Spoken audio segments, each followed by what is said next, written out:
Curah hujan deras sejak Senin malam menyebabkan banjir di sejumlah wilayah di Kota Bekasi. BPBD Kota Bekasi mencatat terdapat 20 titik banjir yang tersebar di 7 kecamatan. Sebagian besar warga yang terdampak banjir terpaksa mengungsi ke lokasi-lokasi aman yang disediakan di daerah sekitar. Dan untuk mengetahui informasi terkini, kita sudah terhubung dengan Wakil Wali Kota Bekasi, Abdul Haris Bobihoe. Selamat sore, Pak Abdul Haris. Selamat sore, Assalamualaikum warahmatullahi wabarakatuh. Waalaikumsalam warahmatullahi wabarakatuh. Pak Haris, saya lihat Anda di lokasi banjir, seperti apa situasi yang terjadi di sana? Dan untuk keseluruhan di Kota Bekasi, seperti apa situasinya saat ini? Saya memang sekarang berada di kantor pemerintah Kota Bekasi yang juga kena banjir halamannya. Dan saat ini sebenarnya sudah ada 8 kecamatan yang terdampak banjir, yaitu Bekasi Selatan, Bekasi Timur, Bekasi Utara, Bekasi Barat, Jati Asih, Pondok Gede, Rawalumbu, dan Bantar Gebang. Dan ini 7 kecamatan yang terdampak banjir pada saat ini. Nah, saat ini Pak Wali Kota, Pak Triadianto, sedang berkunjung ke kecamatan tersebut untuk meninjau pembangunan posko-posko pengungsian dan juga adalah dapur-dapur umum. Dan ini sedang dilaksanakan, dan insya Allah ini akan kita bangun terus di 8 kecamatan yang terdampak ini. Gitu. Baik, saat ini sudah ada 8 kecamatan begitu ya yang tercatat terdampak banjir. Namun Pak sekarang saat ini di lokasi mana yang paling parah terdampak banjir di Bekasi?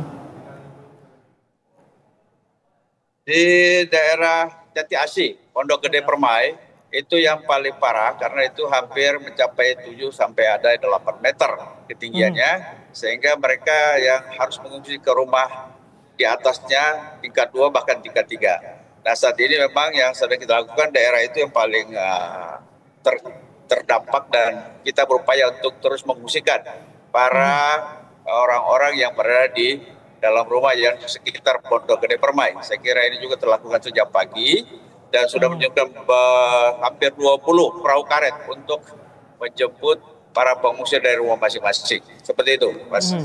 Baik, di Jati Asih menjadi kecamatan yang paling parah begitu ya. Di 8 kecamatan yang Anda sebutkan tadi, apakah semua posko pengungsian juga disediakan di sana, Pak Haris? Ya, ada beberapa yang sudah terbangun, seperti tadi juga, dan sekarang sudah sedang dibangun. Makanya Pak Wali Kota, Pak Triadianto, sedang berputar untuk melihat sendiri tentang pembangunan posko-posko pengungsian maupun dapur-dapur umum. Dan ini saya kira insya Allah kita akan membangun dari 8 kecamatan ini, harus ada posko pengungsian dan juga dapur-dapur umum untuk melayani masyarakat yang mengungsi karena terdampak banjir pada saat ini. Dan saya kira mungkin tidak hanya pada itu, karena bisa jadi dalam satu kecamatan ada beberapa posko pengungsian, dan ini kita kerjasama dengan TNI dan Polri untuk terus berupaya bagaimana kita menjemput para pengungsi yang ada di rumah masing-masing untuk masuk ke dalam posko-posko yang kita sedang buat, gitu. Baik, Pak Haris, pusat-pusat posko pengungsian juga sedang dibangun saat ini. Tadi Anda mengatakan Pak Wali Kota juga sedang meninjau langsung lokasi banjir. Namun Pak Haris, saya lihat ada beberapa lokasi, bahkan pusat perbelanjaan juga terdampak banjir. Secara keseluruhan, bagaimana situasi Kota Bekasi saat ini? Bisa disebut lumpuh atau seperti apa yang Anda bisa gambarkan, Pak Haris? Ya, saya kira boleh dikatakan kita memang lumpuh ya, karena di pusat kota Bekasi itu saat ini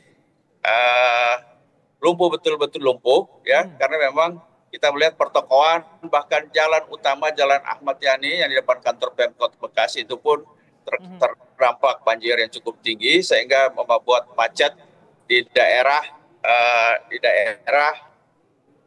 Bekasi Barat ketika keluar tol. Saya kira ini yang akan coba kita ulangi dengan bagaimana kita merekayasa lalu lintas yang ada dari Dishub, terus berupaya terus dan Perlantas untuk membantu dalam agar supaya masyarakat lancar dalam berkendara. Baik, situasi di Bekasi lumpuh begitu ya Anda mengatakan. Lalu seperti apa misalnya kelistrikan di Kota